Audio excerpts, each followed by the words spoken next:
की जानकारी भी प्राप्त है। अब ये तो भगवान का कृपा प्रसाद है।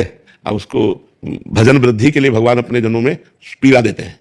ये पीड़ा अमृतमयी है, क्योंकि जो पीड़ा हर समय भगवान की स्मृति दिलाए तो हम उसकी आकांक्षा करते हैं, और जो सुख भगवान का विस्मरण करा दे हम उसका त्याग करते हैं। तो भगवान के द्वारा मिला हुआ रोग, भगवान के द्वारा मिला हुआ दुख भगवान की प्राप्ति में सहायक है, भगवान की शरणागति में सहायक है, भगवान की स्मृति में सहायक है। इसलिए हम हर बार चाहेंगे कि हमारा हर बार जन्म हो, हर बार किडनी फेल हो और श्री किशोरी जी के चरणों की आसक्ति बनी रहे, उनके चरणों में प्रेम बना रहे। इस शरीर का कोई महत्व नहीं है। अगर ये इंद्र के समान स्वस्थ शरीर हो, विषय वासना से युक्त हो, तो क्या? अगर हमारे शरीर में कुष्ठ है, हमारे शरीर में गलित कुष्ठ हो जाए, कीड़े पड़ जाए, लेकिन राम राम कृष्ण कृष्ण हरि हरि निकल रहा, क्या फर्क पड़ता है? शरीर तो नाशवान है। अगर हमारा भजन बन गया, हमारा श्री जी से आश्रय पुष्ट हो गया, शरणागति पुष्ट हो गई, तो हमारा जीवन सार्थक हो गया। सार्थकता देने के लिए भगवान अपने जनों को असाध्य रोग देते हैं। ये कृपा हमने देखी, इस रोग में कृपा देखी, भगवान की विशेष कृपा देखी। इसलिए भगवान के हर विधान को सिर माथे चढ़ाना चाहिए। उसमें कभी ये सोचना नहीं चाहिए कि भगवान सर्व सामर्थ्यशाली होते हुए अपने जनों को ऐसा दुख क्यों देते हैं, क्योंकि उस दुख के रूप में परम सुख आता है। आपसे सच्ची कह रहे हैं, उस दुख के रूप में परम सुख आता है। जो साधना से शरणागति पुष्ट नहीं हुई, वो इस रोग ने शरणागति पुष्ट कर दी। अजात पक्षायु मातरम खगा,